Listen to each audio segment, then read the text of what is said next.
네, 반갑습니다. 교회 학교 학생들이 예배 드릴 때 보면 조용하게 예배를 잘 드리는 아이들이 있죠. 그리고, 막 이렇게 뭐 떠들거나, 특히 이제 주일학교 같은 경우는 애들 막 다니기도 하고, 막 이렇게 하는 애들이 있잖아요. 그런 아이들과 또 조용하게 예배를 드리는 아이들의 차이점이 혹시 어떤 것인지 아시나요? 어떤 차이점이 있을 것 같습니까? 우리가 거기서 해서 오늘 한번 생각을 해보자는 거예요. 자, 우리가 예배 드릴 때 아이들을 가르쳐요. 예배는 조용히 하는 것이다 라고 조용히 하고 말씀 잘 들어야 된다 이렇게 얘기를 하잖아요. 그런 것들을 우리가 뭐라고 하냐면 교회에서 뭐 목사님이나 선생님들이 예배를 잘 드리도록 의도적으로 가르치는 거죠. 그렇죠? 그런 것을 우리가 교육학에서 뭐라고 하냐면 공식적 교육이라고 얘기를 해요. 이제 그런 것들을 가르치고 또 뭐 다음 시간에는 다른 가르치고 이렇게 좀 정해져 있는 교육 이렇게 그 과정이 있잖아요. 그런 것을 우리가 이제 공식적 교육이라고 해요. 근데 우리 아이들이 그런 과정 속에서 알게 모르게 배우는 게 있죠. 그렇죠? 그것을 우리는 뭐라고 하냐면 잠재적 교육이라고 얘기를 해요. 이것이 교육 현장에서 이렇게 이제 교육이 되어지고 우리 아이들은 학습이 되어진다는 얘기입니다. 교회 교육도 마찬가지예요. 교회에서 우리 아이들에게 가르치고자 하는 그런 의도성을 가지고 우리 아이들에게 교육하는 게 있을 거잖아요. 그 과정 속에서 우리 아이들이 알게 모르게 배우는 것들이 있더라는 거예요. 있는 거거든요. 그러면 이 잠재적 교육은 무엇이 좀 이렇게 이렇게 근거가 되느냐, 무엇이 가장 영향을 주고 있느냐 하는 문제를 보면 바로 문화입니다. 문화, 풍토. 문화 풍토라고 얘기를 하거든요. 자, 이것이 어떻게 해서 이게 알게 되었는지를 간단하게 좀 말씀을 드리면, 필립 잭슨이라는 학자가 있었어요. 그 학자가, 교실에 가서 우리 아이들이 이제 교육하고 학습하는 그런 부분들을 연구를 했습니다. 관찰을 한 거죠. 관찰을 하면서 보니까 선생님이 교육 과정을 뭐 교과목을 가르친다든지 이렇게 가르치면서 우리 아이들에게 공부를 시켜요. 그런데 우리 아이들이 그런 교과목에서 얘기하는 지식을 배우는 것 뿐만 아니라 우리 아이들의 어떤 태도라든지 또 선생님에 대한 어떤 순종이라든지 그리고 전체 뭐 수업 시간은 조용히 해야 된다든지 이런 거 있잖아요. 이런 것들도 우리 아이들이 스스로 배우더라는 거죠. 그 과정에서, 수업하는 그 과정에서. 그렇게 해서, 교육이라는 것이 교육 과정에서 우리 아이들이 선생님들이 직접 가르치는 그 외에도 많은 것을 스스로 배우고 있네 라는 것을 정리를 했습니다. 그 정리를 한 책이 이제 아동의 교실 생활이라는 그 책에서 발표를 하고 있는데 무엇을 배우는지를 이렇게 조금 범주화 시켜 보니까 어떤 것들을 배우냐면 군집성 그리고 칭찬 그리고 권력을 배우더라라는 것을 알게 된 거예요. 군집성이라는 것은 뭐냐면 집단이죠, 집단. 모여있는 집단 속에서 자기 개인 학생 개인이 내가 이 집단 속에서 내가 무엇을 해야 되는지를 배우는 거예요. 예를 들자면, 수업 시간에 전체적으로 조용히 하니까 나도 조용히 해야지. 이런 걸 배우는 거예요. 그리고 다른 아이들이 떠들 때 내가 조용히 해라고 얘기를 할 수도 있지만 또 내가 조용히 해라고 얘기를 하면 나도 시끄러워지잖아요. 그래서 선생님 혼나겠죠. 그래서 수업 시간에 조용히 해라고 얘기를 하면 안 되는구나. 이런 것도 배우는 거예요. 그런 것들이 뭐냐면 우리는 가치 판단이라고 얘기를 합니다. 이런 상황에서는 내가 가치 판단이라는 것은 이런 것이 좋네, 나쁘네, 그리고 바람직하네, 그렇지 않네, 옳은 거구나, 나쁜 거구나 이런 것들을 얘기를 하는 거거든요. 우리 아이들이 이런 걸 배우는 거예요.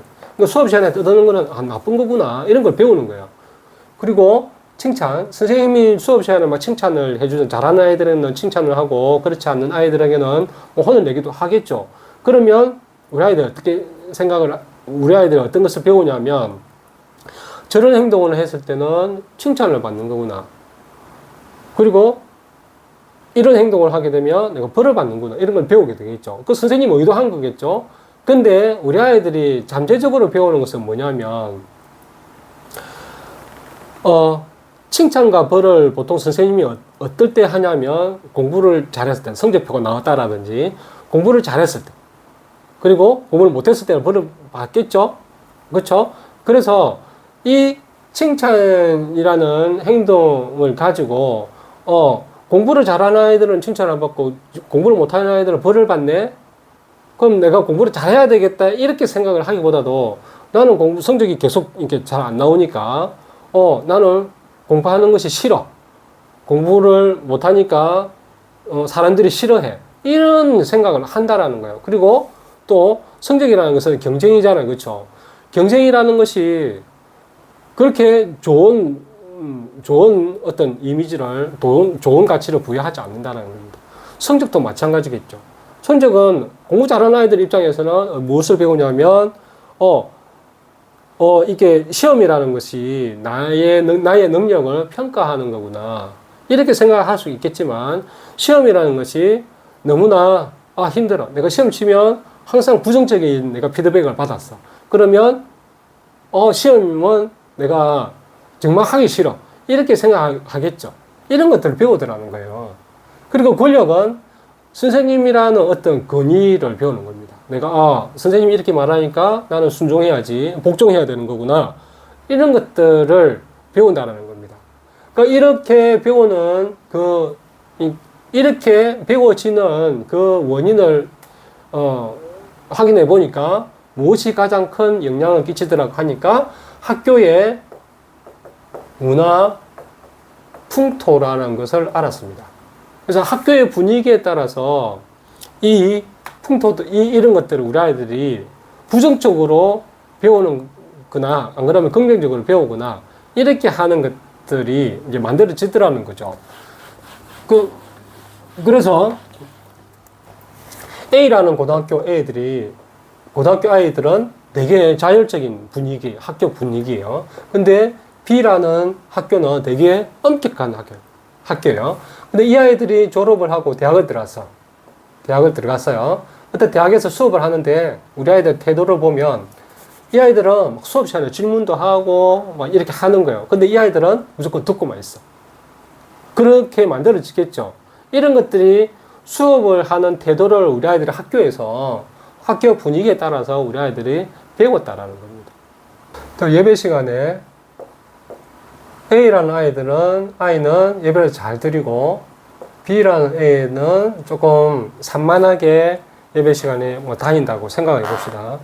그리고 잠재적 교육이 이 아이들에게 예배 시간에는 이렇다, 예배 시간에 이렇게 해도 돼, 저렇게 하면 안 돼라는 예배 시간에 대한 가치 판단을 이 아이들이 가지고 있다는 것이겠죠. 그러면 그것이 어떻게 해서 만들어졌느냐, 이 부분은 우리가 생각을 해보자는 거예요.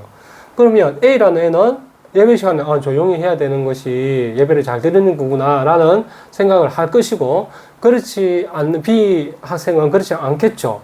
그럼 이것을 어떻게 배웠느냐 하면, 가정에서 부모님을 통해서 배운 것이라고 우리가 볼 수 있습니다. 만약 이 아이들이 어릴 때부터 교회를 다녔다고 해봅시다. 유치부 다닐 때, 그 밑에 영아부나 다녔을 때 생각을 해봐요. 예배 시간에 부모님들하고 같이 예배를 드렸던 부분이 있었을 거예요. 그렇죠? 우리 아이들이 생각하는 첫 경험을 생각을 해보면 됩니다.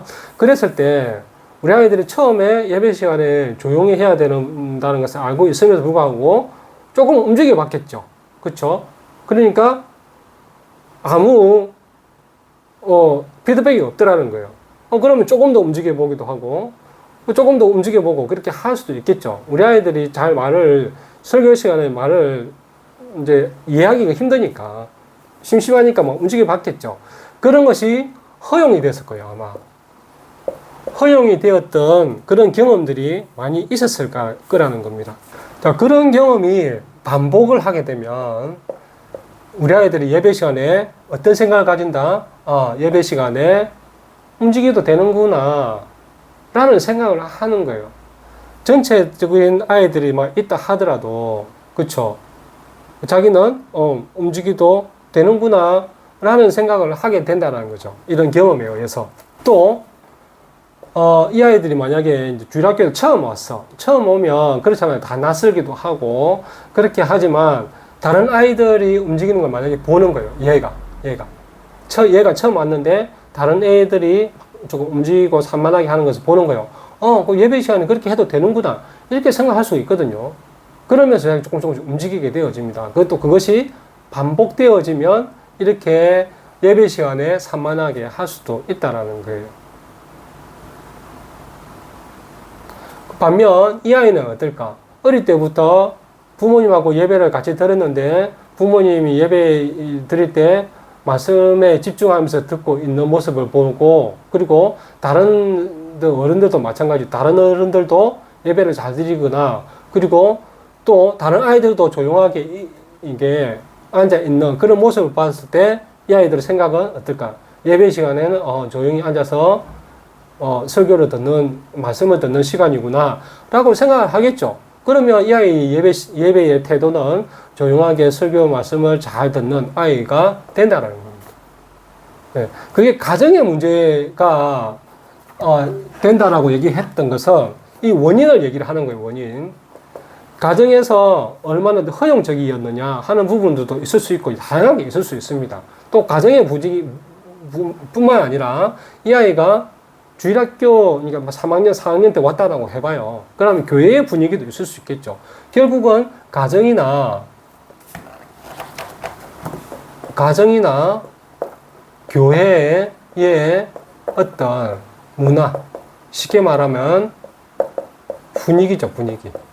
이런 분위기에 의해서 우리 아이들이 예배에 대한 어떤 가치 판단, 그리고 기도에 대한 가치 판단, 찬양에 대한 가치 판단이라든지 또 교회에 대한 가치 판단을 할 수 있겠죠. 교회 가니까 뭐 재밌더라. 그 예배를 들어서 하나님 만나는 곳이네. 이렇게 생각할 수도 있고, 예배를 드리니까 너무 힘들더라. 교회 가면 힘드는 곳이야. 이렇게 생각할 수도 있다는 거예요. 그게 가치 판단이거든요. 우리 아이들에게 어떤 가치 판단을 심어줘야 되느냐. 이것이 우리가 이제 고민을 해야 될 부분이겠죠. 그렇죠? 그것이 어떻게 만들어진다? 첫 경험, 그리고 반복적인 경험.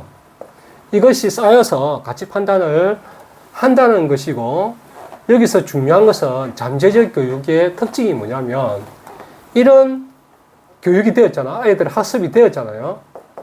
학습이 되어지면 이 가치 판단은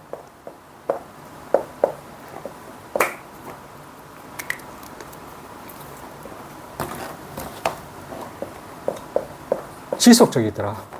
오래 가더라는 거예요. 이 가치 판단은. 잘 안 바뀌더라는 거예요. 그럼 예배 시간에 너무나 힘들어. 그렇게 하는 애들은 나중에 중학교, 고등학교 어른 되어서도 예배 시간은 힘들다라는 생각을 가지고 있기 때문에 뭐 예배 시간 졸거나 또 안 그러면 교회 잘 안 가거나 이렇게 되어진다는 거예요. 그래서 교회의 문화를 만드는 것이 되게 중요하다는 말씀을 드리고자 하는 겁니다. 그 예배에 이렇게 적극적이냐 소극적이냐 이런 하는 부분이 바로 교회와 가정에서 비롯되어진다는 거예요. 그 문화 속에서. 그럼 그 문화는 누가 만들까요? 바로 교회의 어른들이 만들죠. 가정에서도 마찬가지죠. 가정에서의 어른, 교회에서도 어른. 이 어른들이 만드는 것이 바로 교회의 문화이고 분위기라는 거예요. 그러면 우리가 아이들을 교육할 때 공식적인 교육 좀 써보면 우리 아이들을 위해서 할 수 있는 것이 공식적 교육이에요. 그렇죠. 공식적 교육은 우리가 교회에서 성경 공부라든지 주일 예배의 설교 시간이라든지 이런 것들을 통해서 우리가 할 수가 있는데 많이 빈약하죠. 그래서 우리 아이들이 배우게 되어지는 게 이것을 통해서 잠재적 어떤 교육을 배우게 되어진다는 거예요. 가치 판단적인 부분. 이러한 교육을 통해서 우리 아이들이 다음 세대가 신앙에 대한 태도를 가지게 되어진다는 겁니다. 그러면 이것이 둘 다 중요하겠지만 우리가 이 공식적 교육과 잠재적 교육, 이건 우리 교회에서 잘 안 되고 있거든요. 그렇죠? 잘 많은 커리큘럼에 잘 짜여져 있는 교육이 교회에서 아직까지 만들어져 있지 않습니까? 그러면 이 잠재적 교육이라는 게 영향이 되게 크다라는 겁니다. 우리 아이들이 지금 신앙의 모습들을 봤을 때. 그러면 이 잠재적 교육은 우리가 교회의 문화와 가정의 문화의 어떤 분위기라고 했는데 결국에는 어른들의 모습에서 우리가 이 교육이 되어진다는 거겠죠. 그러면 이 어른들의 모습에서 우리 아이들의 신앙적인 태도들이 만들어진다라는 결론을 우리가 알 수가 있습니다. 그럼 결국은 우리 아이들의 신앙교육을 위해서 어른들이 잘해야 된다는 것이겠죠. 제가 하고 싶은 말이 이겁니다. 교회에서의 이러한 교육의 시스템 속에서 정말 잘해야 되는 부분은 어른들이라는 거죠. 어른들을 다른 말로 하면 교회가 잘해야 된다는 겁니다. 물론 교회가 잘하고 있죠. 잘하고 있지만 그래도 우리가 놓치고 있는 부분이 있다는 겁니다. 현재. 그래서 제가 얘기를 하고자 하는 것은 교회가 그러면 다음 세대의 교육을 위해서 무엇을 해야 되느냐. 다음 세대를 위해서. 그리고 직접적으로 그러면 교회 학교에서는 교회 학교에서의 교육을 어떻게 해야 되겠느냐. 이 부분이거든요. 이 두 개가 잘 되면 우리 아이들이 신앙적인 어떤 지식, 그리고 신앙의 어떤 가치, 신앙 생활을 하는 데 있어서의 가치 판단, 이런 것들이 바람직하게 되어진다라고 저는 보는 겁니다. 그렇기 때문에 이 두 개가 서로 잘 되어 있는 어떤 그런 교회가, 우리 다음 세대 아이들에게 보여주기도 하고 가르치기도 하고 이러한 모습들로 인해서 교육이 이루어진다고 보는 겁니다. 그래서 앞으로 저는 이 두 가지를 가지고 얘기를 할 겁니다. 얘기를 하고 싶고요. 우리가 놓치고 있는 부분도 많이 있고 또 나아가야 될 방향들이 있거든요. 이런 부분들을 제가 제안을 하고 싶습니다.